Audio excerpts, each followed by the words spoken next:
इस धर्म क्षेत्र कुरुक्षेत्र में एकत्र हुए कर युद्ध का निश्चय। मेरे और पांडु के पुत्रों ने क्या किया बतलाओ संजय। पांडव सेना की व्यूह रचना देख दुर्योधन का मन स्थिर न रहा। पहुंचा तब राजा गुरु समीप, फिर उनसे मन की बात कहा।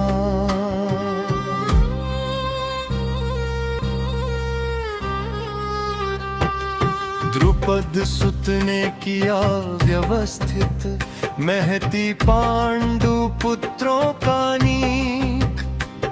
वो शिष्य आपका ही तो है, देखें उसकी बुद्धि तनिक।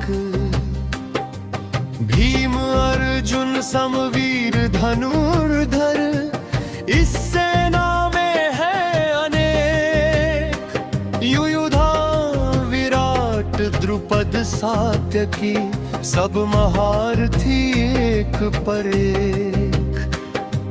दृष्ट के तुचे कितान तरही, काशीराज है महाबलवान। पुरुजित कुंती भोज शैव्य भी, सब है वीर एक समान।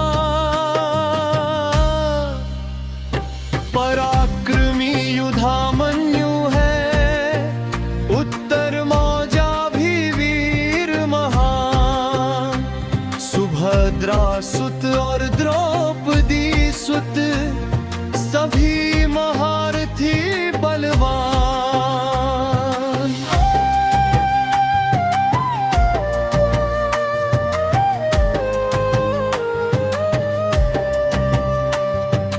हे ब्राह्मण श्रेष्ठ, अब निज सेना के बारे में बतलाता हूँ।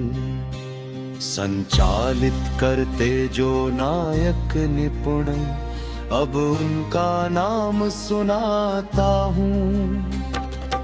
आप स्वयं और भीष्म पितामह, कृप अश्वत्थामा विजयी संग्राम। सुभद्रा सुत भूरिश्रवा संग, कर्ण विकर्ण भी है विजयी नाम।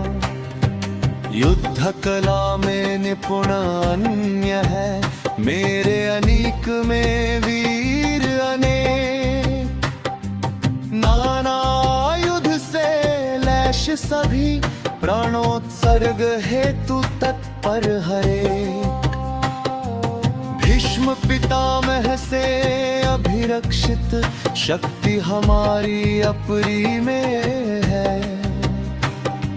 भीम से अभिरक्षित पांडव शक्ति, निश्चय ही वह परी में है।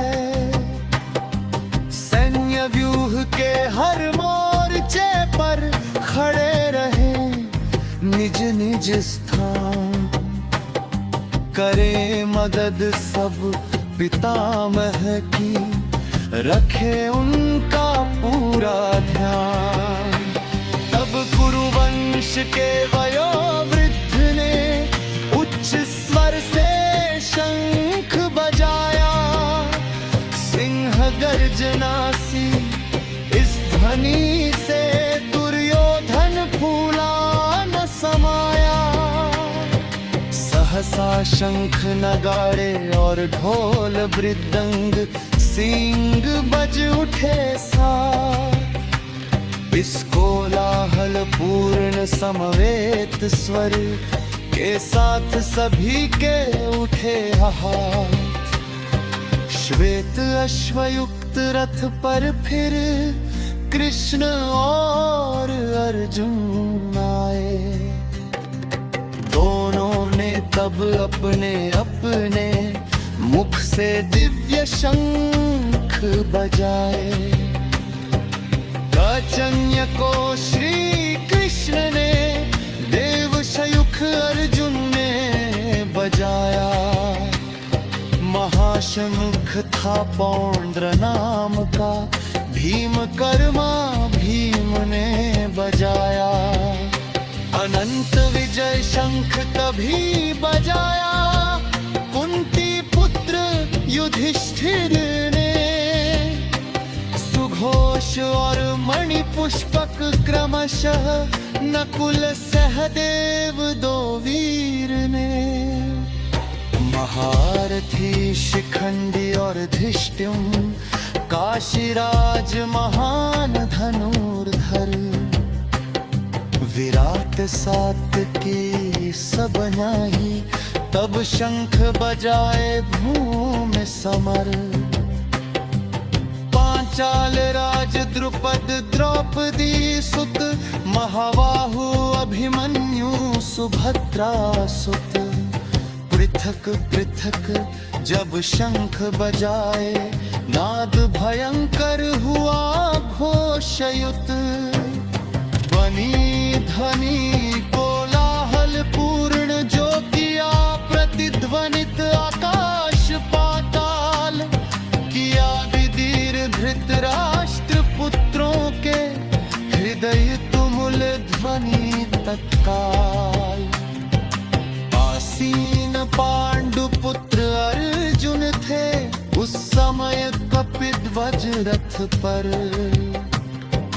धनुष ग्रहण कर बाण चलाने, हेतु हुए तत्क्षण तत्पर, अर्जुन ने श्री कृष्ण से कहा, धृतराष्ट्र सुतों को देख खड़ा, हे अच्युत मेरा रथ करें, उभय सेनाओं के बीच खड़ा, युद्ध कामना से खड़े हुए का, निरीक्षण जब तक मैं न करूं, कैसे समझूं किन किन से, इस युद्ध रूप उद्योग में लड़ूं, दुष्ट बुद्धि दुर्योधन पारण में, जोरिए करने की इच्छा से आए, उन्हें देख लूं एक बार तो,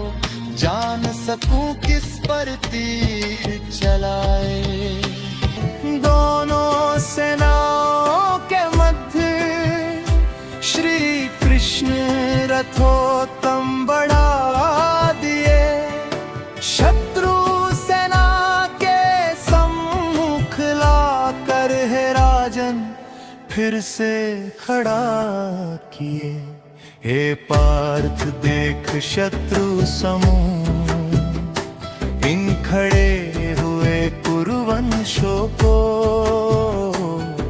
पितामह भीष्म को गुरु द्रोण को, इन बैरी राजवंशों को, दोनों सेनाओं में पृथानंदन ने पिता पितामहों मित्रों को देखा, आचार्यों भाइयों मामा और पुत्रों तथा पौत्रों को देखा, उभय कटक में कुंती नंदन ने, ससुरों सुहृदों बंधुओं को देखा, देख कटक में केवल अपनों को, मन में खींची विषाद की रेखा, अति कायरता का रूप बनकर, अंदर में विषाद को भरकर, बोला अर्जुन श्री कृष्ण से, क्या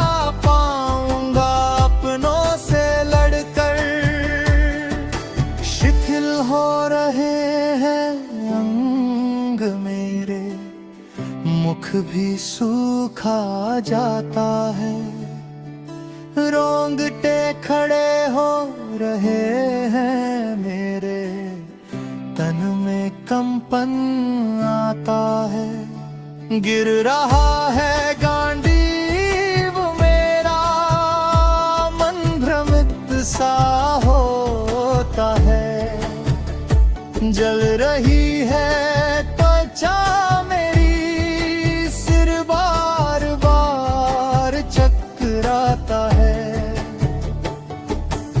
अर्जुन शरीर के लक्षण को अपशकुन मान कर चलता है।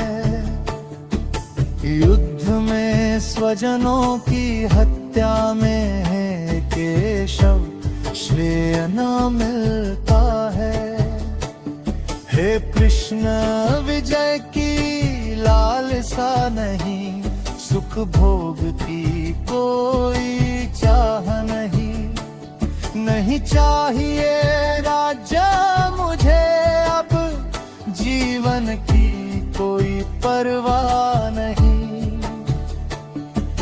जिनके लिए हमें है राज्य भोग सुख आदि की अभिलाषा, वही युद्ध में खड़े दिख रहे, त्याग त्राण धन की आशा। गुरुजन ताऊ चाचे लड़के दादे मामे और सुहृदजन, ससुर पौत्र और साले भी हैं और कई हैं कुटुंबजन। मुझे मार दे ये मधुसूदन, मैं इन्हें मारना न चाहूं। पृथ्वी के लिए कहना ही क्या, तीनों लोगों का राजन चाहूं। नहीं मिलेगी कोई प्रसन्नता धृतराष्ट्र पुत्रों को पछाड़ कर, पाप लगेगा मुझे जनार्दन इन आतताइयों को मार कर। हम इन्हें मारने योग्य नहीं, ये है अपने ही बांधव। निज कुटुंब को मार के हम कैसे सुखी होंगे माधव। कुल का नाश करें चाहे ये करें मित्र विरोध, लोभ से भ्रष्ट चित्त है ये, इन्हें मां पाप का बोध। कुल के नाश से जो दोष होता, हमें है उसका क्या। इसलिए उस पाप विचार से बचने में ही कल्याण। कुल के नाश से सनातन मुश्किल ते कुल धर्म। धर्म के नष्ट होने से कुल में फैले अधर्म। अधर्म अधिक बढ़ जाने से कुल स्त्रियां होती प्रदूषित। वर्ण संकर तब पैदा लेते, कुल हो जाता पूर्ण दूषित। कुल को और कुल धातियों को वर्ण संकर नरक ले जाते हैं। श्राद्ध तर्पण से वंचित पितरों को ये अधोगति में पहुंचाते हैं।